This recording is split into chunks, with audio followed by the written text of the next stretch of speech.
Dear you, there's a moment when you suddenly realize that you haven't been okay for a while, but you've been acting like you are so well that even you almost believed it.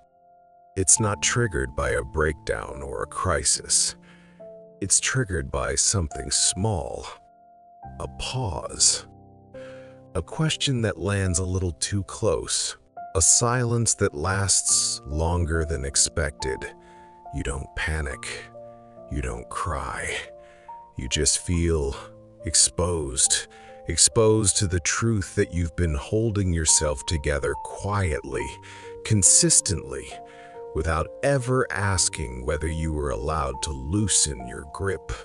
You've been managing your emotions with such discipline that they've learned to stay in the background. And now, standing here, you realize how long you've been carrying things alone. You became very good at not making things complicated, at smoothing over discomfort, at telling yourself you could handle it because you always had before. You learned how to keep your voice steady even when something inside you felt unsettled, and no one questioned it. Why would they? You looked fine. You sounded fine. You showed up, did what needed to be done, and kept moving forward. You didn't complain. You didn't collapse. You didn't ask for much. So the world assumed you didn't need much, but inside, there was a constant effort happening, a quiet monitoring of your reactions, a careful calibration of what you showed and what you kept to yourself. You weren't being dishonest. You were being careful. Careful not to disrupt. Careful not to unravel. Over time, that carefulness became your default. You stopped checking whether you were okay with carrying so much, because you didn't want to risk what might happen if you didn't. Silence felt safer than uncertainty. And now, here you are, realizing that silence has weight. Not a dramatic weight, but a steady one.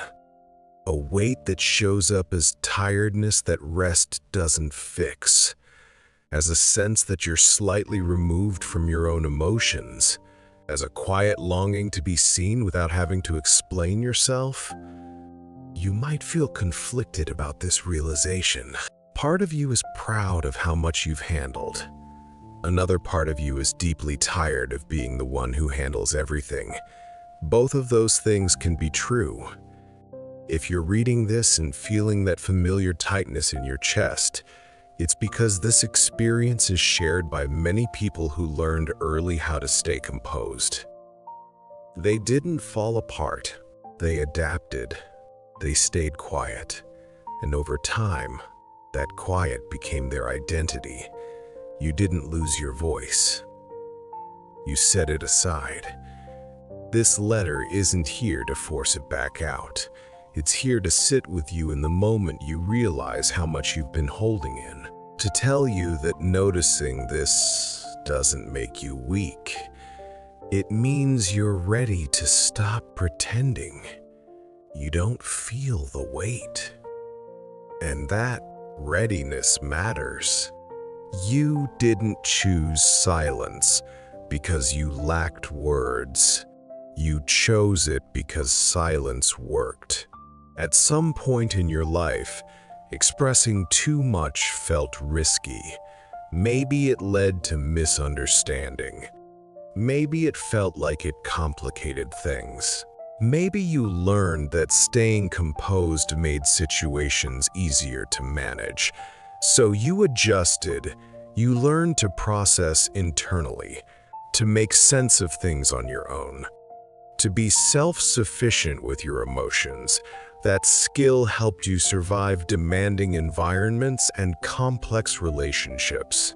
It gave you control when things felt unpredictable. But control has a cost. The more you relied on silence, the less space your emotions had to exist openly. You became efficient at containing them, at acknowledging them briefly, then moving on. You didn't deny your feelings, you just didn't dwell on them. Over time, not dwelling turned into not sharing turned into not being asked, and not being asked turned into feeling invisible. You might not have noticed this shift while it was happening. It didn't announce itself. It didn't feel like loss. It felt like maturity, like independence, like strength. You told yourself you didn't need much support because you were capable of handling things, and you are, but capability doesn't eliminate the need for connection. It just delays it. Another reason silence stayed is because you didn't want to define yourself by struggle. You didn't want to be the one with problems. You wanted to be steady, reliable, someone others could lean on without worrying. So you learned how to keep things contained.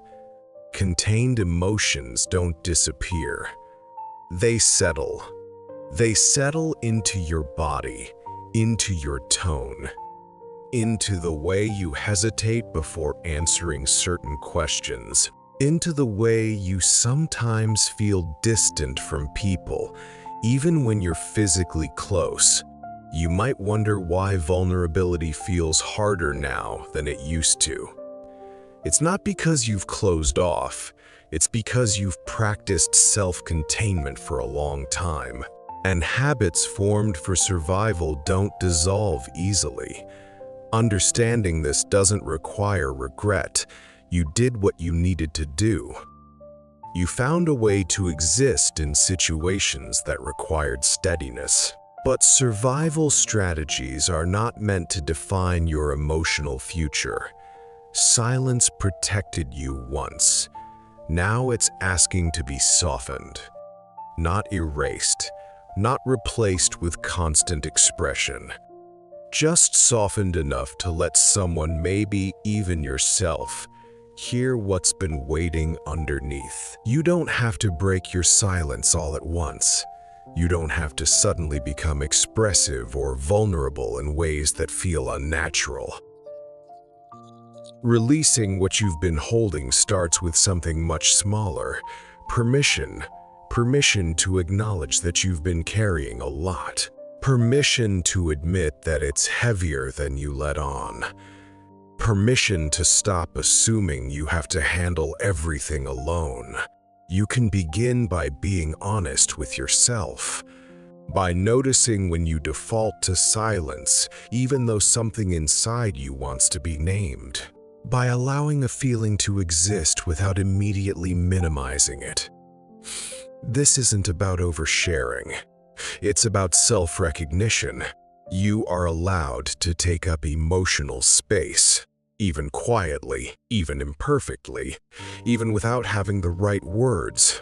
Presence doesn't require eloquence, it requires allowance. You might feel uncertain about what happens when you loosen your grip.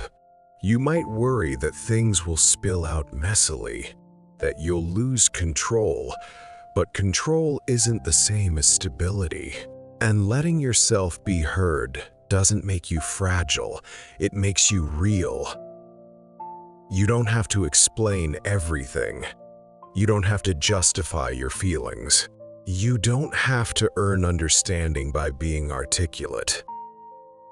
Sometimes, being met starts with being visible.